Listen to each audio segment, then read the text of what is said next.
Eyamba, one of Calabar, was a very powerful king. He fought and conquered all the surrounding countries, killing all the old men and women, but the able-bodied men and girls he caught and brought back as slaves, and they worked on the farms until they died. This king had 200 wives, but none of them had borne a son to him.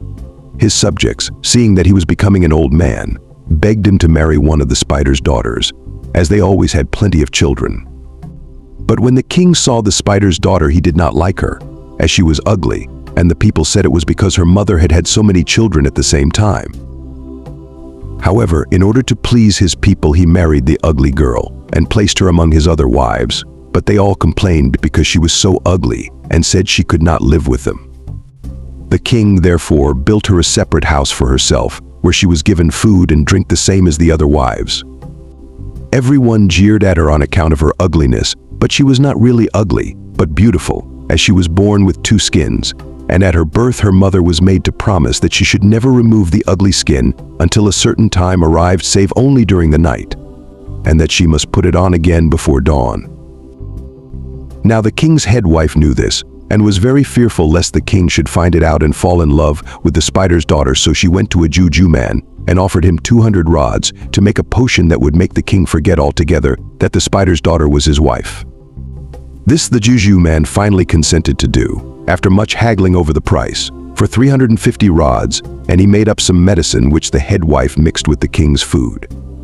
For some months this had the effect of making the king forget the spider's daughter, and he used to pass quite close to her without recognizing her in any way. When 4 months had elapsed and the king had not once sent for Adiaha, for that was the name of the spider's daughter, she began to get tired and went back to her parents.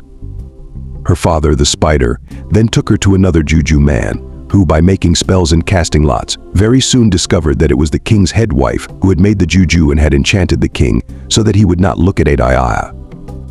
He therefore told the spider that Adiaha should give the king some medicine which he would prepare, which would make the king remember her. He prepared the medicine, for which the spider had to pay a large sum of money, and that very day Adiaha made a small dish of food into which she had placed the medicine and presented it to the king. Directly he had eaten the dish, his eyes were opened, and he recognized his wife, and told her to come to him that very evening. So in the afternoon, being very joyful, she went down to the river and washed, and when she returned she put on her best cloth and went to the king's palace. Directly it was dark, and all the lights were out, she pulled off her ugly skin, and the king saw how beautiful she was, and was very pleased with her. But when the cock crowed, Adiaha pulled on her ugly skin again, and went back to her own house. This she did for 4 nights running, always taking the ugly skin off in the dark, and leaving before daylight in the morning. In course of time, to the great surprise of all the people, and particularly of the king's 200 wives, she gave birth to a son, but what surprised them most of all was that only 1 son was born, whereas her mother had always had a great many children at a time, generally about 50. The king's head wife became more jealous than ever when Adiaha had a son, so she went again to the juju man, and by giving him a large present induced him to give her some medicine which would make the king sick and forget his son. And the medicine would then make the king go to the juju man, who would tell him that it was his son who had made him sick, as he wanted to reign instead of his father. The juju man would also tell the king that if he wanted to recover, he must throw his son away into the water. And the king, when he had taken the medicine, went to the juju man, who told him everything as had been arranged with the head wife. But at first the king did not want to destroy his son. Then his chief subjects begged him to throw his son away, and said that perhaps in a year's time he might get another son. So the king at last agreed, and threw his son into the river, at which the mother grieved and cried bitterly. Then the head wife went again to the juju man and got more medicine, which made the king forget Adiaha for 3 years, during which time she was in mourning for her son. She then returned to her father, and he got some more medicine from his juju man, which Adiaha gave to the king. And the king knew her and called her to him again, and she lived with him as before. Now the juju who had helped Adiaha's father, the spider, was a water juju, and he was ready when the king threw his son into the water, and saved his life, and took him home, and kept him alive. And the boy grew up very strong. After a time Adiaha gave birth to a daughter, and her the jealous wife also persuaded the king to throw away. It took a longer time to persuade him, but at last he agreed, and threw his daughter into the water too, and forgot Adiaha again. But the water juju was ready again, and when he had saved the little girl, he thought the time had arrived to punish the action of the jealous wife, so he went about amongst the head young men and persuaded them to hold a wrestling match in the marketplace every week. This was done, and the water juju told the king's son, who had become very strong and was very like to his father in appearance, that he should go and wrestle, and that no one would be able to stand up before him. It was then arranged that there should be a grand wrestling match, to which all the strongest men in the country were invited, and the king promised to attend with his head wife.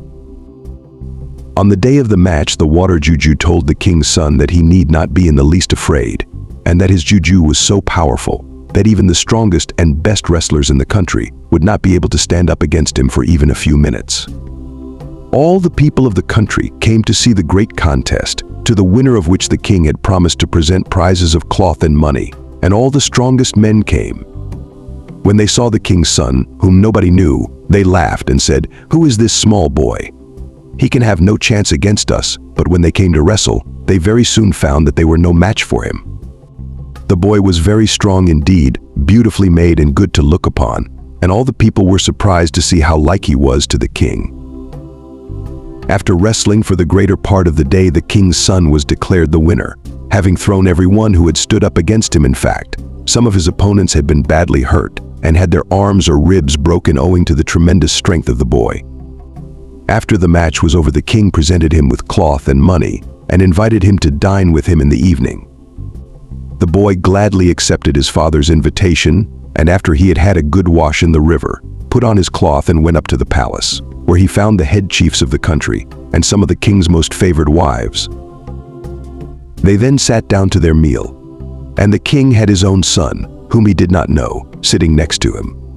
On the other side of the boy sat the jealous wife, who had been the cause of all the trouble.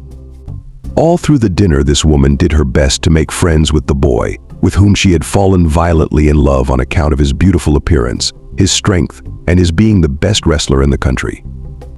The woman thought to herself, "I will have this boy as my husband is now an old man and will surely soon die." The boy, however, who was as wise as he was strong, was quite aware of everything the jealous woman had done, and although he pretended to be very flattered at the advances of the king's head wife, he did not respond very readily and went home as soon as he could.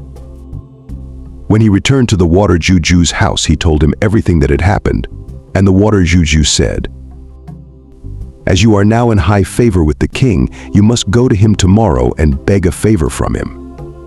The favor you will ask is that all the country shall be called together, and that a certain case shall be tried, and that when the case is finished, the man or woman who is found to be in the wrong shall be killed by the egbos before all the people.